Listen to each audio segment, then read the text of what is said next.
ہمیں یہ بادشاہی اسی وقت یہ دے گا. تو یسوع مسیح دلوں اور خیالوں کو جانتے ہیں. تو ایک دم یسوع مسیح نے ان کے خیالوں کے مطابق، بھائی سلیم میں آپ کو بتاؤں کہ یسوع مسیح نے لوگوں کے خیالات اور حالات کو سامنے رکھ کر ہمیشہ کلام کیا ہے.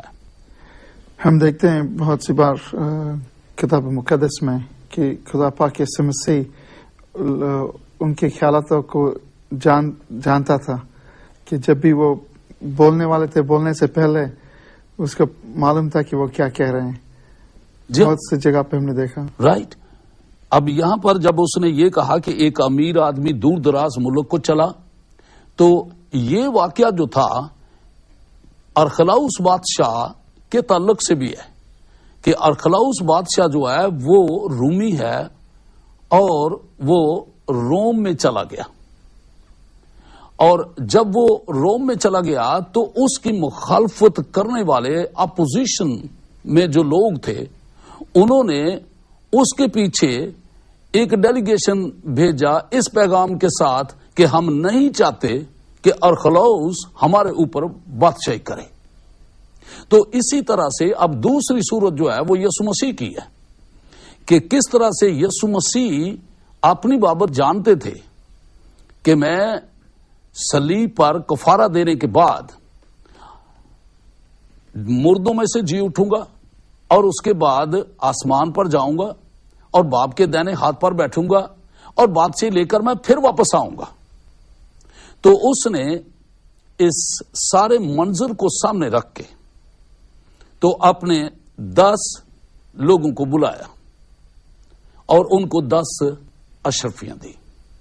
تو یہاں تک ہمیں پتہ لگتا ہے کہ کیوں اس نے 10 اشرفیاں 10 آدمیوں کو دی، اور یہ اس کا ایک بادشاہی میں واپس آنے کا اور جانے کا ایک سلسلہ تھا. بردر میں آپ سے سوال پوچھنا چاہتا ہوں ادھر کہ یہ 10 اشرفیہ جو ہیں وہ کیا ریپرزینٹ کرتے ہیں؟ یہ بڑا خوبصورت آپ نے سوال کیا کیونکہ 10 اشرفیاں اس نے بانٹی ہیں 10 آدمیوں میں، تو ایک ایک اشرفی ہے.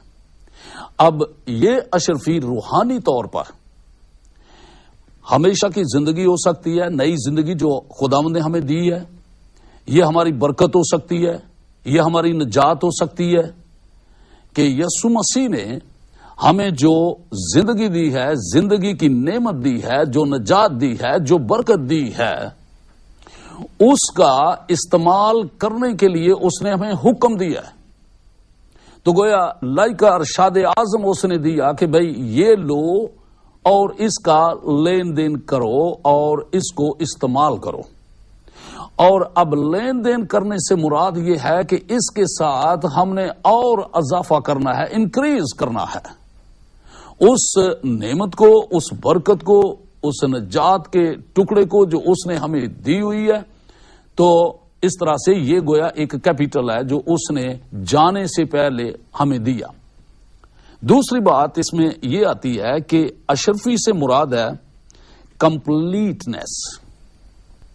اس کا مطلب ہے تکمیل. اب وہ باپ کے دائیں ہاتھ پر جا بیٹھا ہے، لیکن جو اس نے یہاں پر کام کیا ہے اور ہمیں ذمہ داری سونپی ہے اور ہمیں اس نے زندگی کی نعمت دی ہے اور خدمت دی ہے، اس کو ہم نے پایا تکمیل تک پہنچانا ہے. اور ارشاد اعظم اس نے دیا ہے کہ تمام دنیا میں جاؤ، انجیل کی منادی کرو، قوموں کو شاگرد بناؤ، ان کو باپ بیٹے روح القدس کے نام سے بپتسمہ دو، ان سب باتوں کی ان کو تعلیم دو جن کا میں نے تم کو حکم دیا ہے، اور دیکھو میں دنیا کے آخر تک ہمیشہ تمہارے ساتھ ہوں. تو گویا ہم نے تکمیل کرنی ہے. یہ نہیں ہے کہ وہ جب واپس آئے گا تو پھر ہمارے ساتھ مل کر وہ اس کام کو کرے گا. صاف ہے یہ؟ بالکل صاف. تو اس طرح سے اب یہ ہماری ذمہ داری میں ہے، ہر مسیحی کی ذمہ داری ہے. اور جب نوکر کا لفظ آیا تو نوکر جو ہے وہ ہر خدمت گزار آدمی ہے، چاہے وہ پاسٹر ہے، چاہے ایونجلسٹ ہے، چاہے بائبل کا ٹیچر ہے، چاہے رسول ہے، چاہے نبی ہے. تو ہر خادم جو ہے وہ یہ ذمہ دار ہے کہ اس کے حکم کی تکمیل کرے، اور وہ جب آئے گا تو ہماری خدمت کے مطابق ہمارے ساتھ سلوک کرے گا۔ تو یہاں پر آگے ہم دیکھتے ہیں 15ویں آیت سے کہ یہاں لکھا ہے کہ جب وہ بادشاہی حاصل کر کے پھر آیا تو ایسا ہوا کہ ان نوکروں کو بلا بھیجا جن کو روپیہ دیا تھا، تاکہ معلوم کرے کہ انہوں نے لین دین سے کیا کیا کمایا۔ پہلے نے حاضر ہو کر کہا، اے خداوند، تیری اشرفی سے 10 اشرفیاں پیدا ہوئیں۔ اس نے اس سے کہا، اے اچھے نوکر، شاباش، اس لیے کہ تو نہایت تھوڑے میں دیانتدار نکلا، اب تو 10 شہروں پر اختیار رکھ۔ دوسرے نے آ کر کہا، اے خداوند، تیری اشرفی سے 5 اشرفیاں پیدا ہوئیں۔ اس نے اس سے بھی کہا کہ تو بھی 5 شہروں کا حاکم ہو۔ تیسرے نے آ کر کہا، اے خداوند، دیکھ تیری اشرفی یہ ہے جس کو میں نے رومال میں باندھ کر رکھا، کیونکہ میں جانتا تھا، میں تجھ سے ڈرتا تھا، اس لیے کہ تو سخت آدمی ہے، جو تو نے نہیں رکھا اسے اٹھا لیتا ہے، اور جو تو نے نہیں بویا اسے کاٹتا ہے۔ اس نے اس سے کہا، اے شریر نوکر، میں تجھ کو تیرے ہی منہ سے ملزم ٹھہراتا ہوں۔ تو مجھے جانتا تھا کہ سخت آدمی ہوں، اور میں نے تمہیں یہ اشرفی جو اس نے دی تھی تو اس نے کہا، جو میں نے نہیں رکھا اسے اٹھا لیتا، اور جو نہیں بویا اسے کاٹتا ہوں۔ پھر تو نے میرا روپیہ ساہوکار کے ہاں کیوں نہ رکھ دیا کہ میں آ کر اسے سود سمیت لے لیتا؟ اور اس نے ان سے کہا جو پاس کھڑے تھے کہ وہ اشرفی اس سے لے لو اور اس اشرفی والے کو دے دو۔ انہوں نے اس سے کہا، اے خداوند، اس کے پاس 10 اشرفیاں تو ہیں۔ لیکن اس نے کہا، میں تم سے کہتا ہوں کہ جس کے پاس ہے اس کو دیا جائے گا، اور جس کے پاس نہیں ہے اس سے وہ بھی لے لیا جائے گا جو اس کے پاس ہے۔ مگر میرے ان دشمنوں کو جنہوں نے نہ چاہا کہ میں ان پر بادشاہی کروں، یہاں لا کر میرے سامنے قتل کر دو۔ اب یہاں پر ہم یہ دیکھتے ہیں کہ کس طرح سے اس نے یہ کہا ہے کہ جب میں واپس آؤں گا تو پھر لین دین کا حساب کروں گا۔ تو اس نے ان تینوں نوکروں کو بلایا، جن کو اس نے بلایا ان سے حساب لیا کہ بھائی تو نے کیا کیا ہے؟ تو اس نے کہا، تیری 1 اشرفی سے میں نے 10 کمائے، تو 10 شہروں کا حاکم ہوگا۔ دوسرے سے پوچھا، تو نے کیا کیا ہے؟ تو اس نے کہا کہ میں نے 1 اشرفی کے ساتھ 5 کمائے ہیں۔ تو اس نے کہا، تو بھی 5 شہروں پر حاکم ہوگا۔ اب تیسرے کو بلایا تو اس نے کہا، تیری اشرفی یہ ہے۔ اس نے رومال میں باندھا ہوا تھا، اور اس نے کہا،